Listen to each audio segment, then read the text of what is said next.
I think, just atmosphere mo chala hua hai na. I think it's just change of environment as well. So some people are a little bit under the weather. That's right. वहाँ weather क्या है? गर्मी शर्मी पड़ रही है? क्या हो रहा है? It's really strange, Fasi bhai. 2 हफ्ते पहले जब हमारी बात हुई थी, तो it was a really sort of long heat wave. The weather was like Karachi. And the infrastructure in the UK, as you know, is not built and designed for that extreme kind of heat. Here last week it was raining heavily, storms, flooding, so the complete extreme. And this week has been, one day it's really hot and one day it's really wet, and then cold at night, hot during the day. So it's really kind of strange. मुझे पता है आपका जवाब इस पे होगा ये climate change का effects है. But I think we're experiencing this strange weather at the moment, so that's obviously having a negative effect on health as well. बिल्कुल.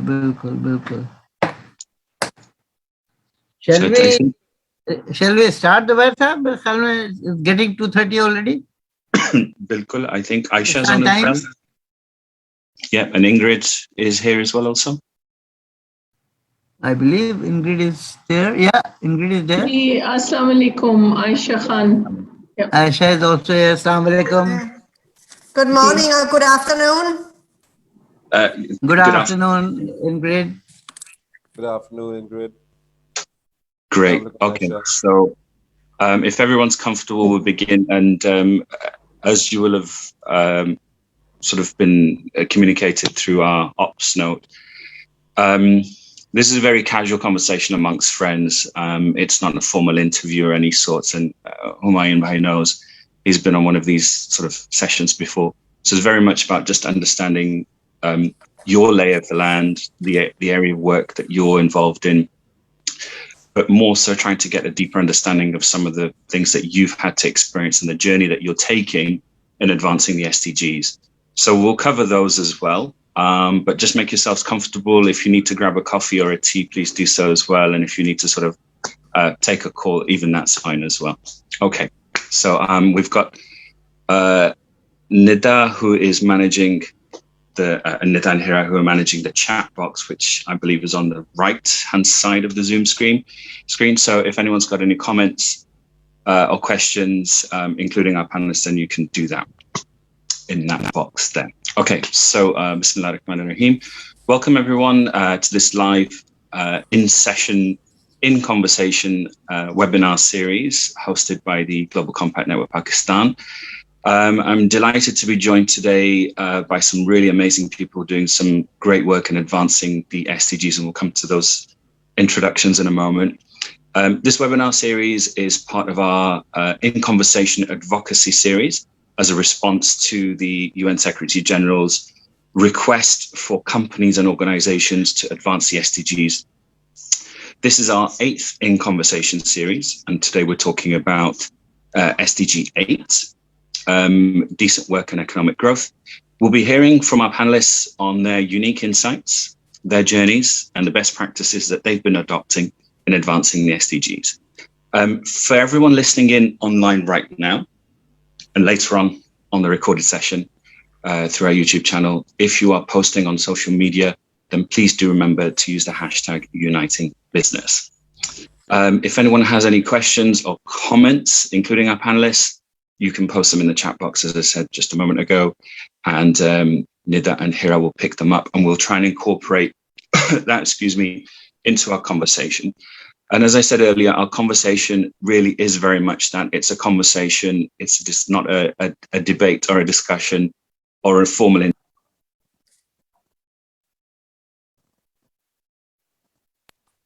how we're advancing the SDG. And the idea is that people listening in now who are also on the journey can see what their colleagues and peers are doing, but also what other areas of expertise they can gain from this and use that to help advance the SDGs that they're journeying on. For those people who are new to the SDGs, this also provides some unique insights into how to start that journey, win over colleagues and senior management and business case as well. Okay, so I'm delighted to be joined today by Humayun Javed Khan, who is from Interloop. We have Miss Ingrid Christensen, Director of ILO, and we have Ayesha Khan from the Hashoo Foundation. So welcome to all of you to our panel session today. For anyone wanting to connect with our panelists, you can do so on LinkedIn. So if we're all comfortable, we'll get started. And I'm also delighted to be joined by Fasil Karim Siddiqui, the Executive Director of the Global Compact Network in Pakistan. And if my voice permits, I'll carry on the conversation.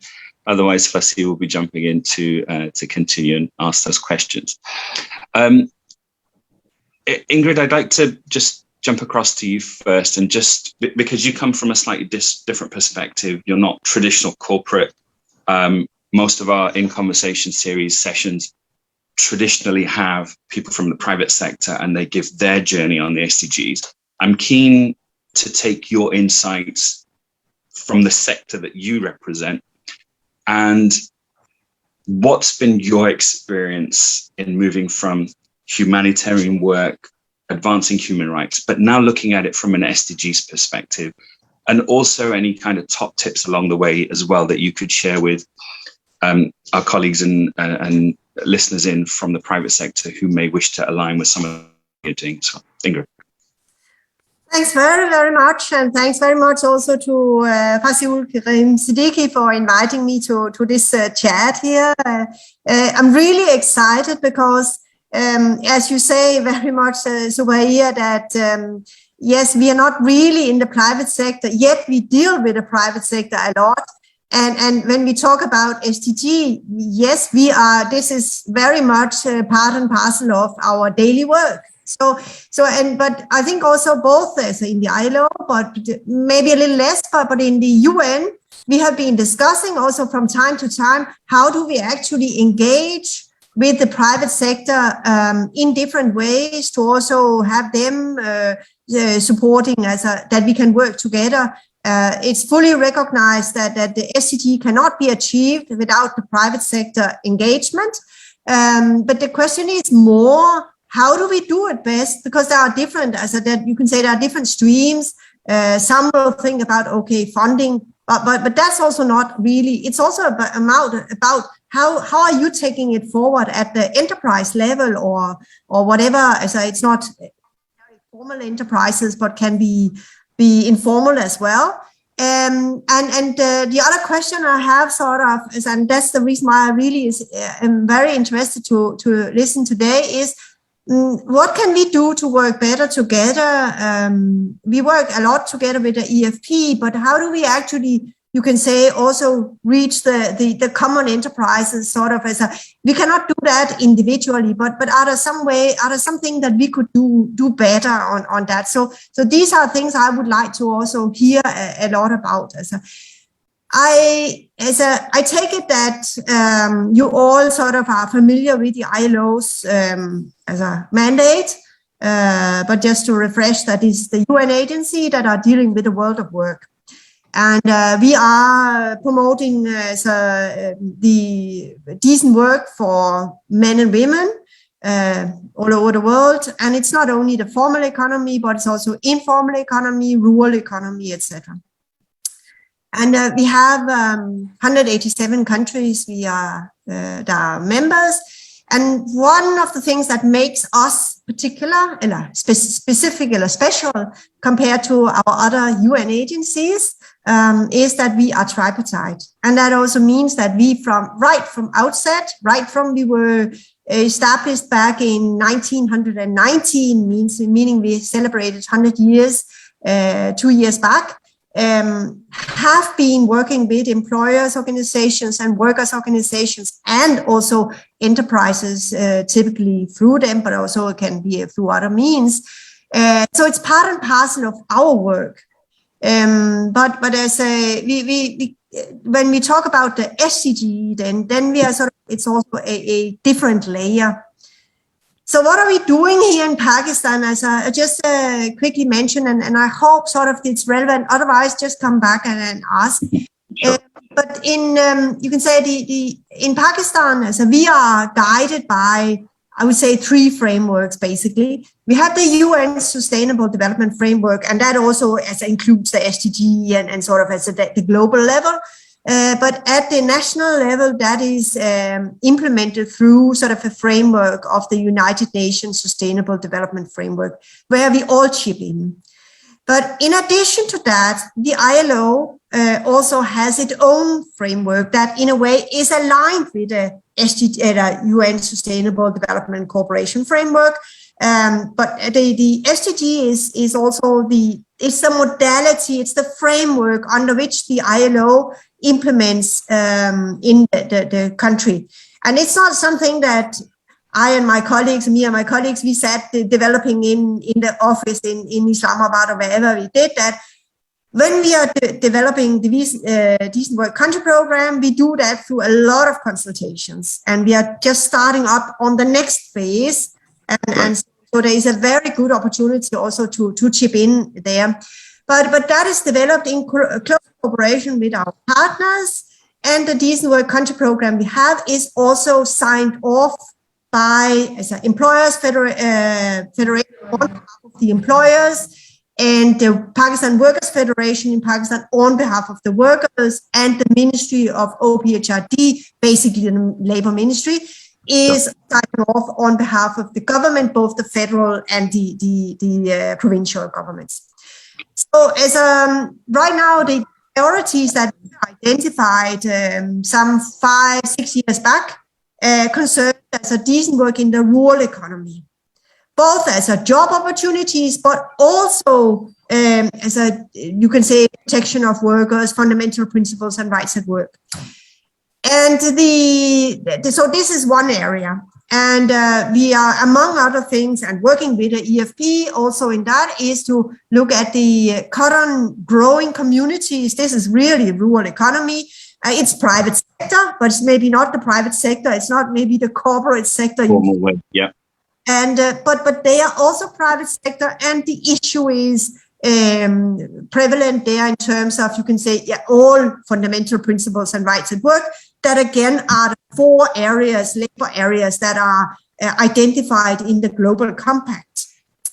And the cotton industry is, just to mention, it's also part of the supply chain. It's a part of the supply chain as Pakistan, unlike many other countries, have the whole supply chain.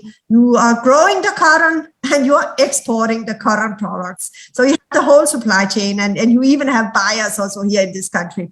So that's where we in the rural economy. And then another area that identified concerns as a creation of job opportunities for, in particular, the vulnerable groups, women, youth, etc. Because decent work is not only protection of workers and fundamental principles and rights in work. Decent work means also that there are jobs, that there are income opportunities that are there. Because if we don't have that, we cannot talk about decent work. So it is sort of 2 sides of the same coin. One is the whole issue of business, jobs, skill development, employability, many other, and we talk about businesses right from the home-based worker, which is maybe the smallest entity you can have, a one-person thing, or you can have one selling apples on the street or something. It's a one person, up to the biggest enterprise we have in the globe. So it's also that whole spectrum. Yes, sir. The third, and that is very much also to the Global Compact, is application of international labor standards through social dialogue. And this is both about the legal and policy framework. It's about enforcement, labor inspection, judiciary, and it's about capacity building of partners, social partners, and that deals with that. Because this is here, we also are looking at how can we actually align and implement and get applied and enforce the fundamental principles and rights at work. And that are also as a part and parcel of the Global Compact. And the 4th area that are identified is also one that links so closely to enterprises, and that's on social security. And I know that when we talk about social protection in a global, you could say in a bigger context, we talk about, you can say, labor-related social security, you can say the world of work-related social security, but as obviously also social protection in general, as a protection of the poorest, etc., are really also that. So these are the 4 areas that we are implementing. This is not it's not only us who have the responsibility to implement. This is a joint shared collaborative, yeah. So we are working with the as a partners, and they are working themselves also to implement that, and hopefully work with their members. And so this is the Decent Work Country Program, and this was started in 2016, was supposed to end in 2020, but because of the request to align with a sustainable development framework, it was extended for 2 years. Okay. So then, and then you can say the upper framework for that is also the United Nations Sustainable Development Framework, where we in current program have 10 outcomes identified. And some of them are really relevant to SDG 8. One is economic growth, innovation, etc. UNIDO is kind of the lead on that, but we are also joining that. So this is one where also many of you may be involved in or contribute to directly or indirectly. And the next one is led by the ILO. That's on decent work. And decent work, and you can say the more protective side of it, but also youth employment, which is a big issue in Pakistan. Yeah. We have a whole youth bulge, and Ingrid, I'm just going to jump in there because you raised a valid point, and I want to bring this back into another discussion a bit later. So I'm going to ask you to do 2 things. The 10 areas that you've just you've highlighted that there are 10 areas. Could you share that with us, and then we can disseminate that amongst our partners and our colleagues as well? I will do that. Yes. I've got 2 questions, and we'll have this perhaps a little bit later on when we've come full circles. So I'm just preempting what the questions may be. That we often make some assumptions around employment and that youth need to be employed, but we're seeing a surge in entrepreneurialism in Pakistan and countries like Pakistan. So what's ILO's view on advancing entrepreneurship as opposed to just employment? So that's a question we'll tackle a bit later. And then the point that you raised earlier about that you work with a number of partners in advancing social dialogue amongst other things. How easy is it for partners like, let's say, for example, we have Humayun from Interloop and Ayesha from Hashoo, and companies and organizations like them to actually align with an agency like yours? Because we know there's a number of steps to take in order to become a partner. We all know that we need to work collaboratively and collectively to create that social impact that we're talking about. And each type of organization representation provides a different value addition to impact. But how easy is it to really align and partner, and maybe what are some of the steps that we could do? So we'll come back to that in a moment. I want to skip across to Humayun Sahab and take your private sector view on not necessarily what you're doing at Interloop, because we'll cover that in a little bit of context later on.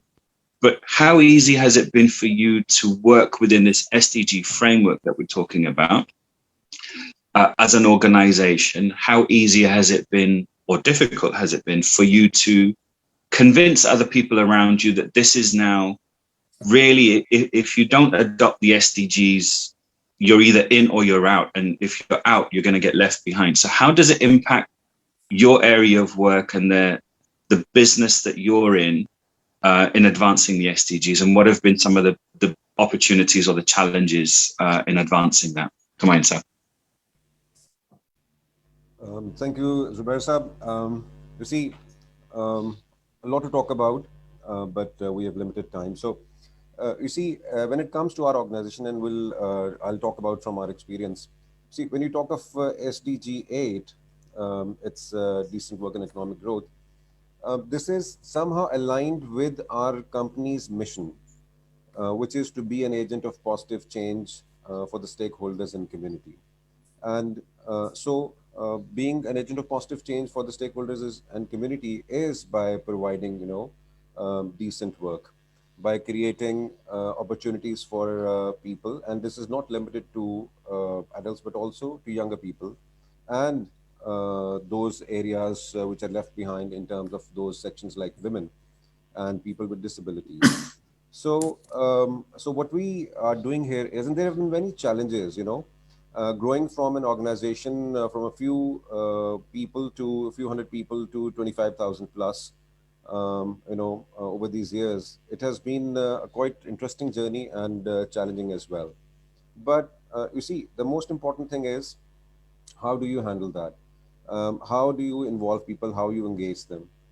So the basic thing is, again, if you align yourself with these SDGs, so SDG 8, you're talking about economic growth, economic development. So if you are able to provide people with productive employment, productive work, if you are able to provide them work which gives them fair income, which provides them security, at work, and you see, it is equal opportunities.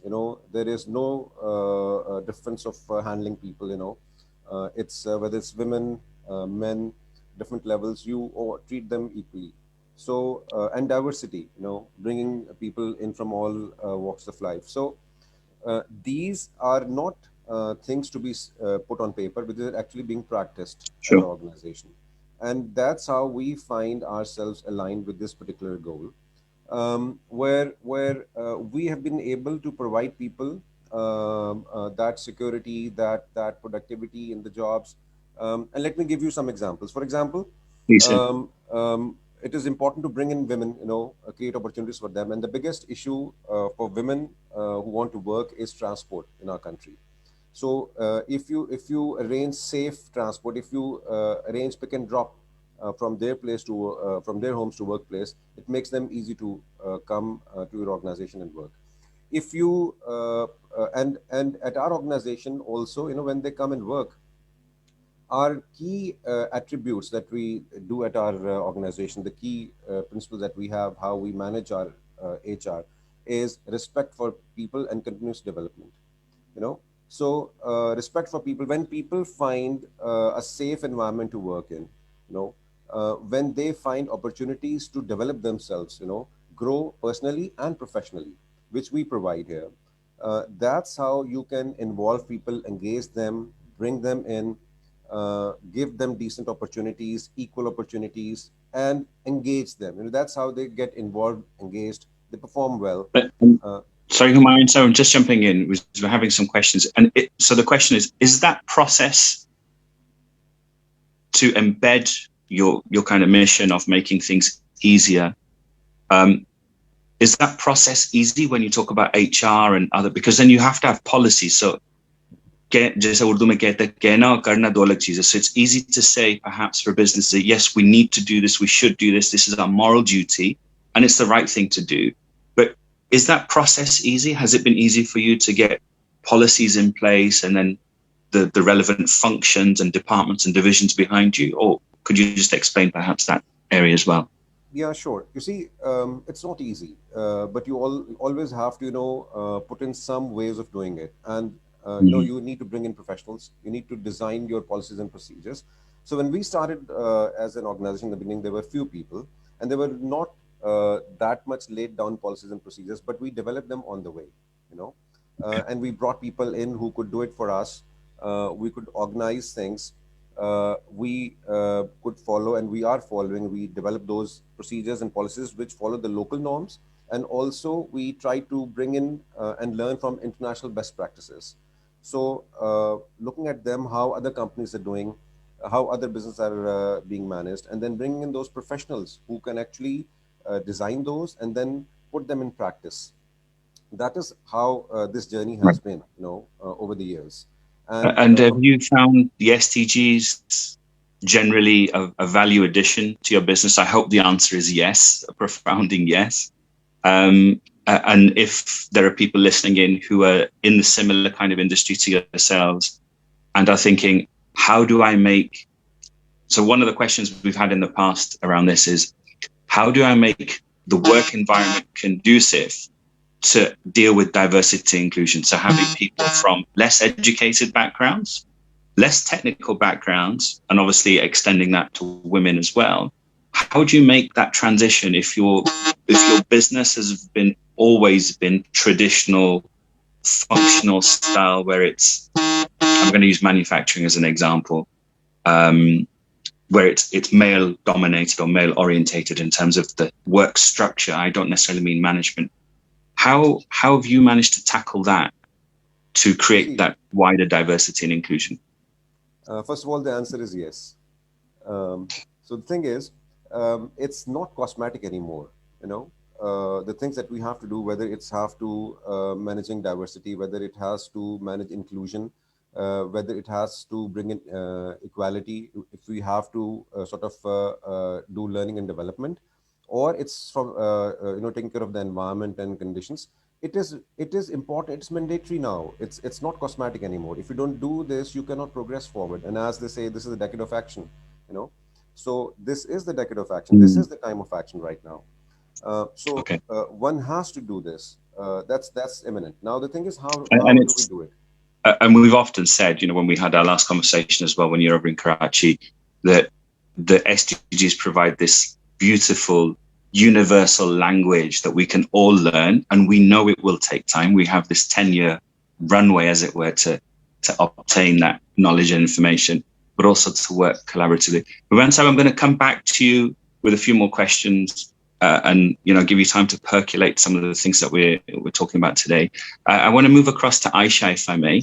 Ayesha, you represent, again, a slightly different perspective. You kind of sit, I guess, in between the area that Ingrid works in and the area that Humayun Sahab works in, and you represent that kind of midpoint sector of impact focus kind of work.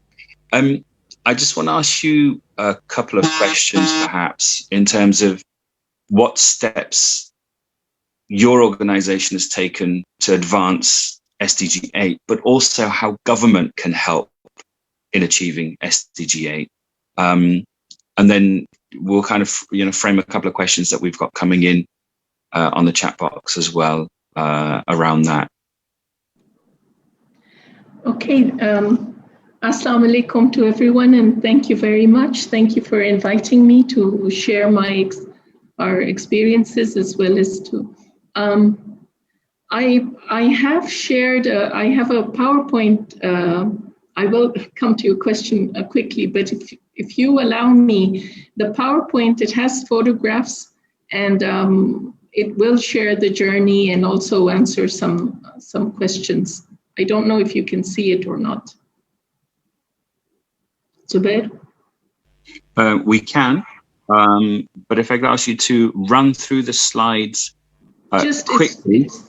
Yes. And the reason I say that, Ayesha, is so that what we can actually do is we can take benefit of the value of the time that you're providing us, and we can share the presentation with our network as a follow-up to this as well. Same for you, Ingrid. And sure, it's just a run through, because your question was that.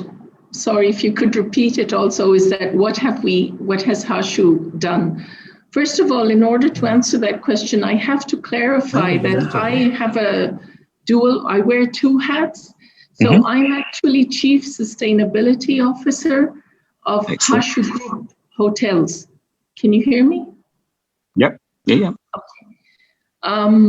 And that role is a graduation from my previous role as the Vice President of Corporate Social Responsibility, and it also reflects, during COVID, actually the Hashoo Group Hotels reorientation and commitment to SDGs, the sustainability goals and the priorities, especially climate action or environment. The foundation, as you know, was established more than 30 years ago by Mr. Sadruddin Hashwani. And that's sort of a legacy program, as it were. And as you know, the focus was on philanthropy. This has now been reestablished as a development foundation, and where we leverage knowledge as capital to bring about a difference. Again, the alignment with sustainable development goals, Sorry, I keep losing your question. Can you, Javed? Yes, sorry. The question was basically what have you done to advance the SDG 8, and are there any opportunities that we can look at to align better with government? Yes. So as I showed earlier in the slide, that the foundation restructured itself as an apex body, as a development foundation. And we focused on 2 SDGs, SDG 8 for economic growth and SDG 13 for climate action. Again, looking at the national priorities and also at the situation on the ground at the grassroots level. And we noticed that, our program of skills development, where we had a specialized unit called the Job Placement Facility. We were training people in skills development, especially our hospitality management and tourism program. With COVID, what happened is we couldn't continue in the same way helping people with their facilitating them in employment opportunities. Therefore, we focused on job creation and our entrepreneurship development training program. For the last 30 years or so, we had been, especially within the hospitality and tourism industry, we had been training for economic empowerment, youth economic empowerment, and especially women's economic empowerment. Our focus was on rural areas, like the foundation's focus, as well as the Hashoo Group's CSR program. Naturally, we were looking at marginalized communities, vulnerable communities, and the strategies that which also are aligned with SDG 8 targets and indicators. The strategies that we had were value chain strategies, local economic development, and then just contributing towards the entrepreneurship ecosystem. For example, we had these long-standing projects that we had partnered with UNESCO and other UN organizations. And what we did is we established those projects as startups. We identified young people who wanted to become entrepreneurs. We trained them, holding hands, linking them with either microfinance institutions or government schemes. So 2 main ways the foundation or Hashoo CSR program aligned itself with SDGs. One was, policy-wise or thematically focusing, and the other was and also engaging with government, because government has several schemes, as you know, especially particularly this government, whether they're skills development schemes or their financial, providing financial services to the underprivileged or low-income people. So, this is, alignment with SDGs, and then working very, very closely with government and with our partners, especially UNDP, UNHCR. We also work with Afghan refugees a lot. So, I think I'm just going to stop here and... No, that's fine. Let's give it as a lovely kind of holistic... opportunity, to look at the slides, because I felt there was just more coherence and flow, being able to look at the scope of work we've done, which all comes under the SDG 8 theme, and our projects and programs. We try to keep it aligned and focused towards the national priorities, and the national priorities are aligned with the global SDG goal of SDG 8. That's what we found. So we work at policy level as well as with at the grassroots level. And we have the advantage of having Hashoo Group and the corporate network, which we leverage for the benefit of especially young people, because there's a large kind of a critical mass of youngsters who are unemployed. So yeah, we use the networks that we have to facilitate. So yeah. Great. Lovely, lovely. We've got a number of questions coming in the chat box, but also on social media. So again, just a reminder for those who do want to ask a question, please keep asking those questions, and whatever you're posting on social media, then if you're taking screenshots, etc., do remember to use the hashtag Uniting Business. Fasi Sab, I'm going to hand across to you now, and you can take the conversation forward in sort of advancing some of the best practices that colleagues have. Thank you, Javed. And I'm just going to listen now and be quiet. Thank you very much, Javed. Thank you for your intervention in spite of your not being well today. I think Ayesha made a very significant presentation to demonstrate as to how decent work agenda could inspire an organization to do things which could promote jobs, which could promote decent work, and which could provide an opportunity to the community in excelling in achieving better targets and more economic growth. As a matter of fact, both Humayun, Javed Sahab and Ayesha, you have given some very practical examples of how your company has been able to embrace the decent work agenda in a very sustainable manner so that you can contribute to what Gay Ryder says, that the decent work, more jobs, more decent jobs means more stronger and more inclusive economic growth. And it is so true that if you provide and focus on providing not only jobs to your people, but also you provide them a better working place, a better working condition, more social protection, more job security, more opportunities for growing their potential, for proving their mettle. This will give more impetus to the employees to contribute to the growth of the enterprise.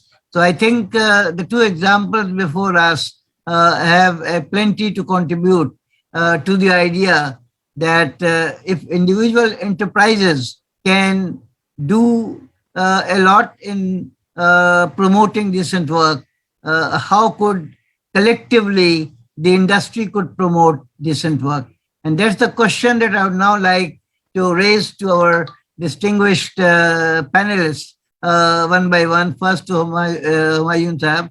How do you think the SDG can be promoted through a collective effort? You represent the textile sector, and your organization itself is one of the outstanding exporting companies in textile and apparel sector. How do you see decent work taking shape in the textile sector?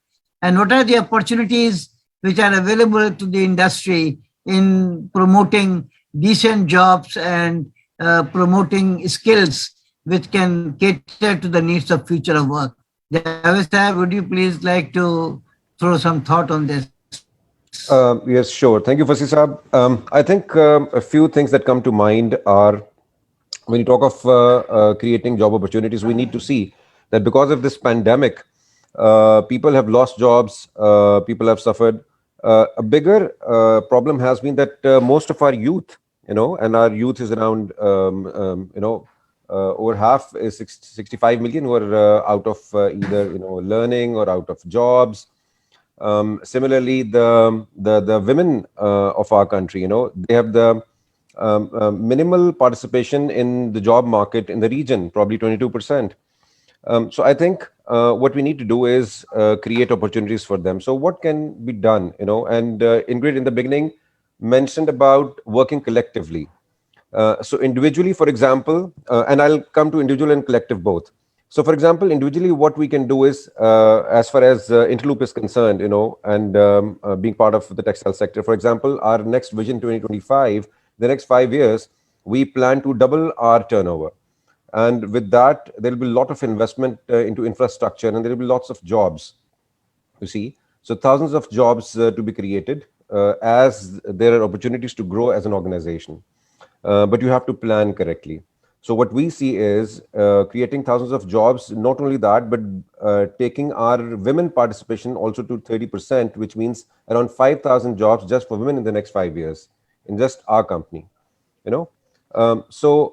What I'm talking about is conducive environment being created by the government, support being provided in terms of policies, and businesses can look into investments where and textile is people intensive industry in a lot many cases. So if this industry grows, there are likely to more jobs to be created. That's one thing. um, Again, for example, just given an example, and we talked about the agriculture sector also. The raw materials that we use, it's now cotton and man-made fiber as well, but just cotton and the requirement of good cotton. So we have already partnered with the local implementation partner of BCI, and we are supporting thousands of farmers locally in learning and practicing natural practices to grow cotton, use less or no of pesticides and all natural ways of growing cotton, reducing water utilization and all. So thousands of farmers being supported by training them, also partnered with the organizational cotton accelerator, organic cotton accelerator. So supporting our farmers in one way or the other, improving their skills and improving their living as well. So the textile sector can jump in that way. I talked about investment in manufacturing facilities where you can create jobs. Collectively, what we see is if we need to bring in the youth, if we need to bring in women, and we need to bring in other people also, we need to partner with organizations which do skill development. For example, Punjab Skill Development Fund, that is one organization where employers can go and find skilled workers, and skilled workers can find employers. So we need to have more of such programs, more of such organizations where we can work, the private sector can work with these organizations, and we can grow opportunities for skill development of our people and then employing them also. Another important thing is that with the pandemic, now we have accelerated digitization. Digitalization of our industry, and Interloop is going in big in that in the coming 5 years. So we need to actually upskill and reskill the people. So that is also important, and collectively we can do that through these organizations, these skill development organizations. It's not only just the typical skill, but also new skills to be acquired, which can make people more relevant in the coming days when it comes to, having jobs. So I think this is creating opportunities for skill development through collaborations within the private sector and with skill development organizations, which can be in the government sector or can be developed in the private sector as well. That is where we can create opportunities for people. If just summing up this, one, conducive environment by the government policies so that industries can, textile and other industries also can invest in infrastructure, and which will develop manufacturing facilities and develop create opportunities for jobs. Second is the skill development through collaborative action between private sector and skill development organizations, which can be in the government sector, which can be in the private sector, so that we skill our people, give them the learning which they can apply and earn their living. You see, that's the thing. And the third thing is level playing field. That is also important. Level playing field in the industry, not only for men, but also for women, also for differently abled people. That's a big area which we need to focus on and bring them in also, because that is also going to make them productive citizens of the society, and that is going to help the society at large, individually and collectively also. Thank you very much. I think you very extensively threw light on what collectively can be done by the industry. And you're absolutely right saying that it is important to have conducive policy by the government, which can promote employment, for that matter, decent employment and skill development. Now that brings me to another question, which you may possibly like to respond a bit later. Do you think the national laws and legislation relating to labor, industrial relations, and skill development at this point of time provide conducive atmosphere to support business in promoting jobs and decent work? I'm not asking you to respond to this question straight away, because I would like to go to Ayesha and ask the same question that I asked you. How does she see that the hospitality sector in particular, the service sector and the hospitality sector, can collectively contribute to promoting decent work in the light of her experience in the industry and in the light of what our own organization is doing in terms of initiatives already shown through the various slides we had the opportunity to go through. Ayesha, can you respond to it precisely? Yes, so what we have done and what I feel works in terms of promoting for the collective promotion. One, I agree, of course, with Humayun Saab that, policy and government support is critical, especially to the business or private sector. But at our level, at the industry level, what we do, especially in hospitality, is facilitating the supply chains that we have. For example, we encourage women-headed businesses in our supply chain. So, for example, if we're purchasing in our procurement, we purchase certain things. So we will encourage those marginalized, the women-headed businesses that provide certain services. That's what we have already started. We also work with startups. This is just one way in terms of decent work. Of course, the hospitality sector was most affected by COVID. And, we did have to, in terms of jobs, we couldn't maintain all the jobs. So what we did, what the foundation did, is reskilling our workers. So, for example, the first jobs that go, what our experience has shown us, particularly during the pandemic, was, your admin worker, the support staff. So what we did is we trained them, we reskilled them through our skills program, the Hashoo program, and then helped them to establish small businesses so at least they could support themselves and their families, instead of, because, during emergency, you can give them food packages or ration packages, but then you have to enable them.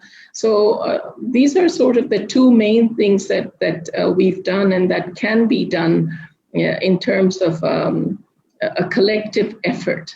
And I think what we see, another observation of ours, is that the pandemic has shown us and has in fact pushed Pakistan into the digital economy. Something, as you know, even the best of our organizations, we weren't leveraging this sort of digital frame, as it were, connectivity. That does not necessarily mean a reduction in jobs. That actually means that people have to be trained. And like I said, there's a lot of reskilling and upskilling that goes on. So what we did was, invested or enhanced our learning and development department. This is something that's taken place in the foundation, where we're really investing in people in terms of reskilling and upgrading their skills. So either they can be placed in other organizations, or mostly that they establish their own small businesses. And industry-wise, we like I said, reskill them, and we link them to the hospitality industry and through the supply chain network. That has been our practical experience at the collective level.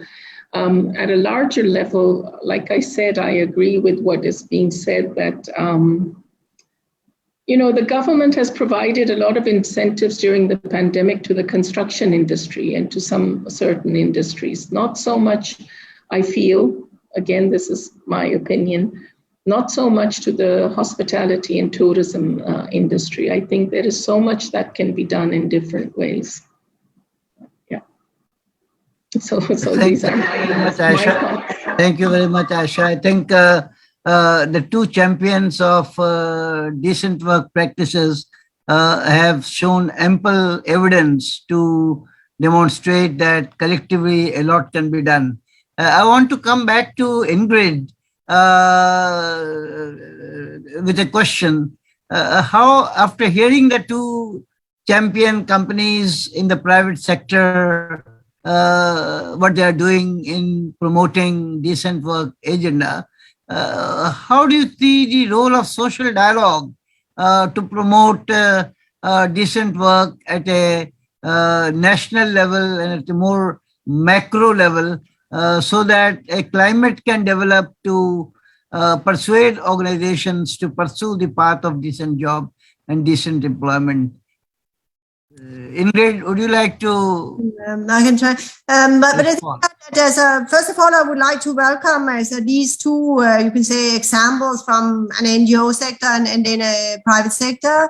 And then I think it is, as a social dialogue is at many levels. Social dialogue is at the enterprise level.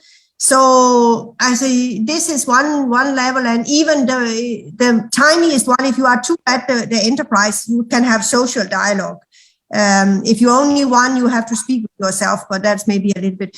And then, of course, to the biggest one. But then you have as a social dialogue, you can say maybe in the community, maybe in the sectoral community, maybe in the districts, the provinces, and you have at national level. So I think social dialogue is not only one, it is kind of, but what could be good is to maybe have these examples highlighted in some of these forums, so that they can serve as inspiration. Sometimes when we talk about decent work, social dialogue, maybe we talk a little bit about, so you can say more on the concept and a little bit more on principles. We do have social dialogue. This morning, we just have social dialogue in the Federal Tripartite Consultative Committee. But these examples can go a long way in also you can say, help understand. I mean, what can give examples, inspire people to say, okay, what can I actually do? What is the practical way I can do? Like Mr. Humayun and like Mr. Ayesha was telling about. I think that there is there's a lot of everybody. But many want to contribute, but also sort of said, yeah, but what to do? Do I need to report it somewhere, or what do I do? And this to share it and maybe to portray it also so I know in some countries where they put up, you can say, when they are in their letterheads or in their all the materials that we are promoting the SDG, whatever, and we are doing this and this and this, because that can be one way of also showing your customers that, yeah, okay, you are really doing something. So that can be certainly something about that. I think maybe also the dialogue can possibly also be used to sort of take a little bit more stock of it and say, how can we upscale these examples? So it's not only Mr. Humayun's or Mrs. Ayesha's business, but also how can we upscale? What can you do to share maybe with your colleagues in the field, etc.? I know when the ILO is been working with the enterprises, also small enterprises, we know that the biggest sort of promoter, that is when they talk with one of their peers. It's not when the ILO or, for that matter, employers organization are telling them something, but it's when they, for instance, at a meeting, a breakfast meeting or whatever, hear what you have been doing and you have been doing, and then they somehow say, if you can do it, I can do it also. So I think that can be, and this is something you can say also other partners can help facilitate, but it can be shared in many ways. Also, as the social media today is have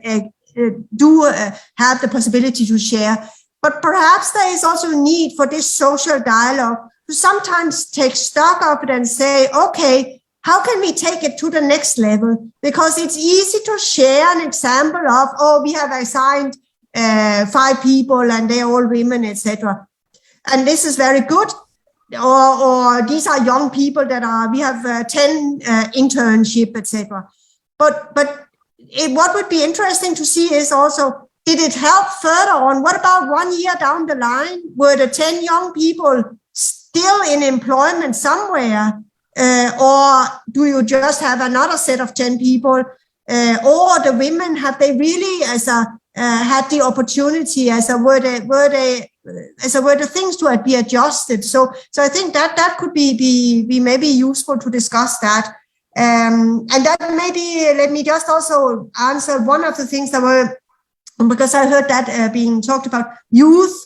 As there is a discussion, should it be wage employment or could it also be entrepreneurship?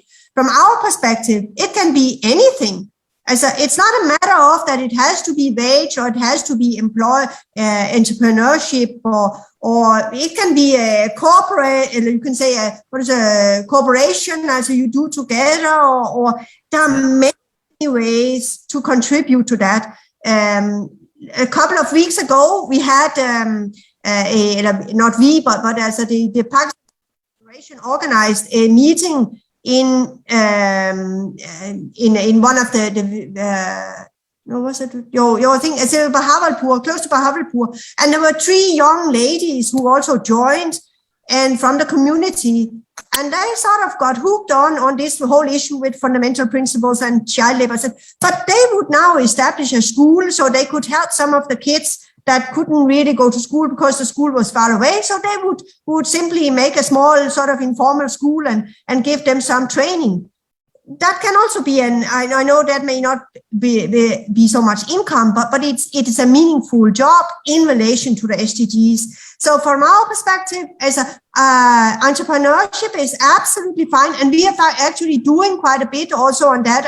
The ILO have a program, you could say, called Start and Improve Your Businesses, and that has been going on in Pakistan for some years, but now it has been revived again, and we more recently had a session in Karachi where I think we had 80 people or something, as it was even in these COVID time, etc. So that's absolutely fine. But we also realize that not everybody is in for doing entrepreneurship. Some are more to as you can say, an employment relation as a sort of, but it can also shift over the years. It's not so that if you start in one, you can never go to the next. So the opportunities should be there, and it's about sort of maybe getting the right skills, employability, etc., and maybe also the inspirations.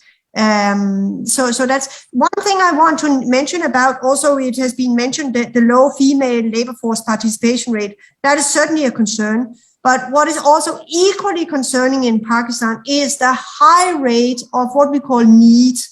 This means young people between 15 and 24 that are not in employment, that are not in education, that are not in training. And then you ask, what are they then doing? Some of them are surely taking care of their family, and this is a job in itself, but it's not counted in that way.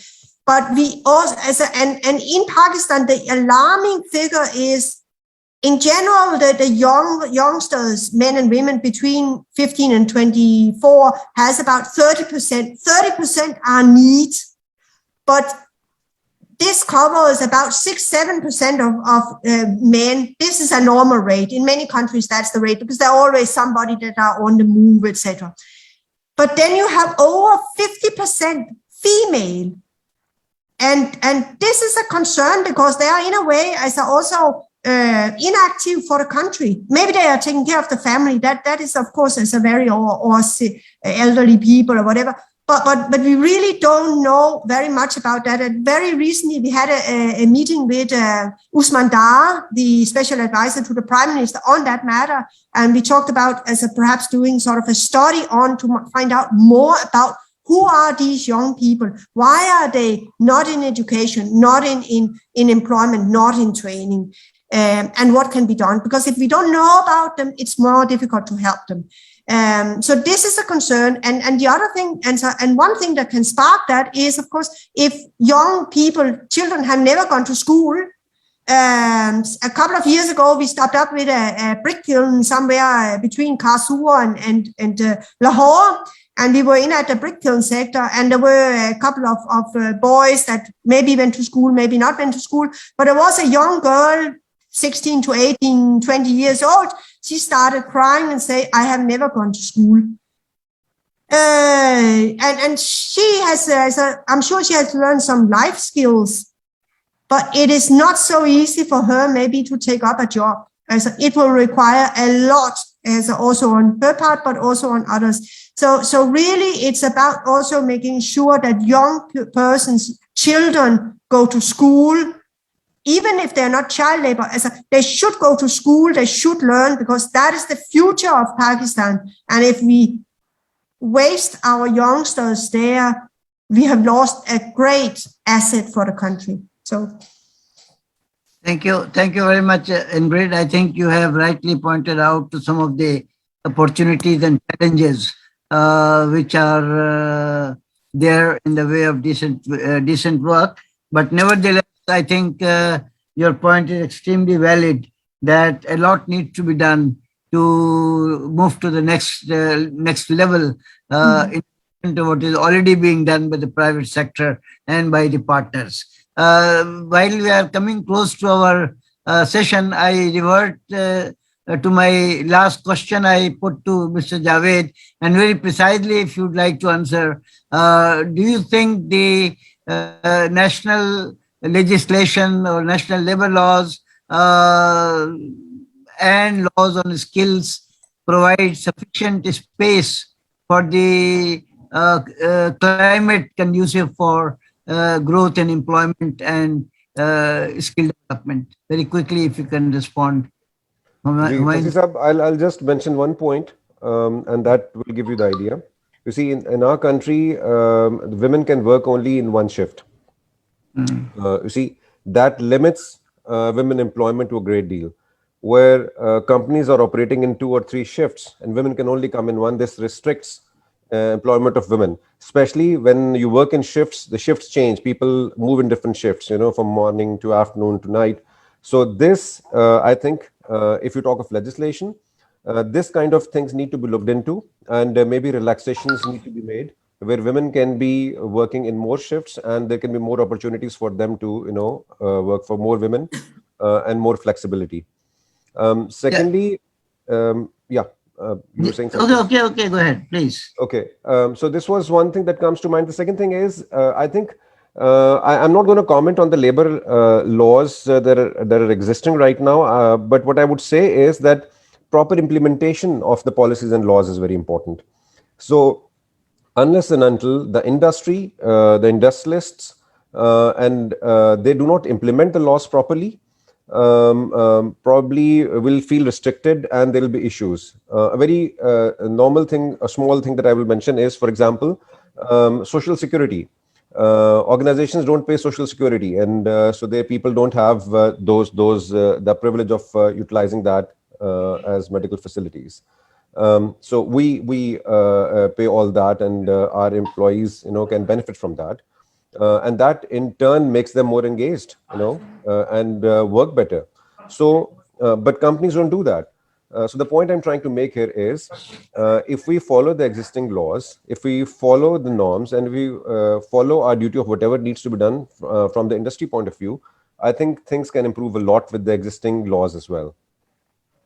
Great. Humayun Sahib, just for clarification, the government of Sindh and the government of KP has made amendment in the Factories Act only this month, wherein they have allowed women to work in shifts, subject to certain conditions like provision of pick and drop facility and things like that. So that's a good development which has taken place in the two provinces, Sindh and KP, and I'm sure the other two provinces may follow the suit, which will encourage a sort of friendly climate for female to be employed even in shifts in factories, and this dilemma can be solved. And the second point you made is very important: the implementation of law. And I think you're absolutely right in saying that it is the prime responsibility of the employers to implement the law. Government has its role, but government should be able to play the administrator's role. Actual implementers are the industrialists, and we need to have a mindset supportive to implementing the laws. There may be issues relating to cesses, services, and quality of service which needs to be improved, but nevertheless, it is important that the laws should be complied. Totally agreed. Ayesha, would you like to comment on this question very quickly, if you like? About the laws being conducive. The laws being conducive. Of the laws, frankly speaking, laws are not being applied or implemented at all. There are several labor laws and even the most basic in terms of human rights. So I may be cynical or whatever, but for me, walk the talk is not there amongst majority of industry players. However, what I would like to flag is that I feel during the pandemic situation, this COVID situation, which is going to stay with us, it has changed the world. It has changed so many things. I don't know how many of my colleagues have noticed this palpable difference in terms of the workforce in our organizations. There's a tremendous amount of stress, of psychosocial stress, if you will, or mental health problems because of the pandemic, because of the work from home, the part-time working situation, the requirements of, the SOPs that have to be followed. I mean, in our organization, people seem always to be on leave because somebody's family members are passing away, sometimes at a very rapid pace. And hopefully in the near future, this kind of, this situation will not remain. But I think with regard to the decent work agenda and priority, we need to really focus on, emotional and mental health priorities, investing in learning and development, for the employees. Government organizations don't do that. Industry doesn't do it. And then reskilling or upskilling people in order to give people a certain sense of security and confidence, as well as competencies in their current jobs, and prepare them for future contingencies, because the organization you're working for, especially in the social sector, the NGO sector, government, the laws are changing. Organizations have to shut down. So with the pandemic and with the legal environment, with a country's economic crisis, I agree with what Ingrid said, is that there are so many people, young people also, that not only are out of work, but they can be gainfully engaged in, internship programs, trainee programs, and not enough is not being done. So let's say one organization is doing it, or two. The government needs to facilitate it on a massive scale. And I'm sorry, this is kind of like, what I've been observing, both when we work for women's economic empowerment, for women employment. It's about giving women choices. So some women, if they choose, they want to work from home. But then there are some organizations, and in that I remember it took me a while to convince, before COVID, to convince our hospitality sector to give that flexibility of working from home to women. Something as I've experienced this firsthand. This is, the flexi work arrangement, looking at working results based. So I think a fair amount of awareness or education has to take place in the public sector with the policymakers vis-a-vis decent work. What does it truly mean? How do you walk the talk? And also with the employers, with the larger, how can you, get your company's results and the bottom line you're looking for, while, and sort of encouraging your employees to work to their maximum, to their very best. And there are so many different types of arrangements. And I think in Pakistan, COVID situation has brought this to a head, and we really need to do more. I would be interested in a study that looks at how COVID has impacted the decent work agenda. We have these very high goals, which were difficult before, but now with the change due to COVID and the way that it is continuing, you have your third wave, your fourth wave, and now possibly there will be another one. What are we going to do? How are we going to deal with that? So it isn't exactly what you were asking, but I wanted to use this forum to flag this issue and the importance of reskilling our employees, and also investing in their kind of learning and also in their emotional health, and also having training programs for youths that really emphasize life skills. We're working with youth and who are university graduates, master's degrees, but they don't know how to work, neither in terms of employment nor in terms of income generation for themselves.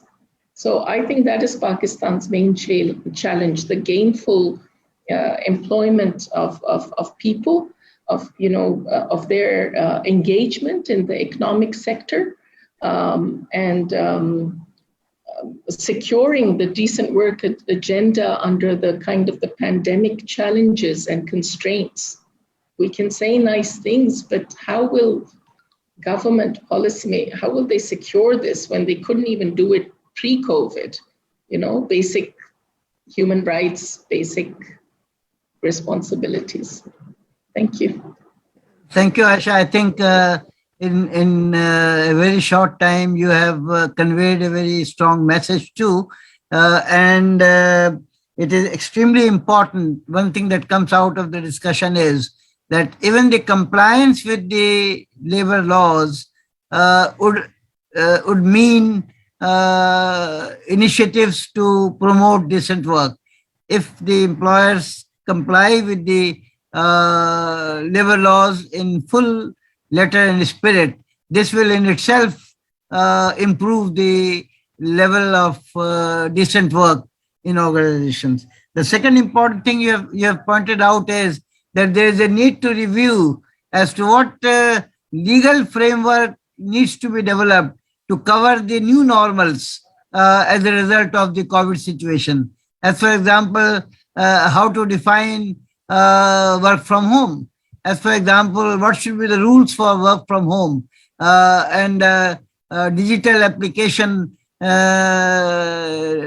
in the post-COVID situation demands a number of things to be reviewed, the ways in which work used to be done before, how are they going to be done, the reskilling, how to cover it within the framework of apprenticeship training and the overall vocational training program. So I think this webinar and the conversation in this webinar had been extremely helpful in creating an awareness about number one, the decent work agenda itself as to what it is, what are the companies doing to promote decent work, what can companies as individual companies do, and what can industry as a collective force do to promote decent work, what government needs to do to facilitate a climate in which decent work can be promoted. And as Ingrid said, the social dialogue is a very important dimension of the decent work agenda. And I think it demands a social dialogue with three parties: the employees, the government, and the community. And the more the span of social dialogue is expanded, the more opportunities for more and better decent work promotion will foster. I would like to take this opportunity to really thank our very distinguished panelists for participating in this in conversation webinar. And I think since I wear two hats at this moment, one of the Global Compact Network Pakistan and the one of Employers Federation of Pakistan, I would like to say that this opportunity is, and this is the right time to develop the community of decent work practitioners. And I would like to congratulate the two companies, Interloop and Hashoo, and their panelists to be the pioneers of this community of decent work practitioners.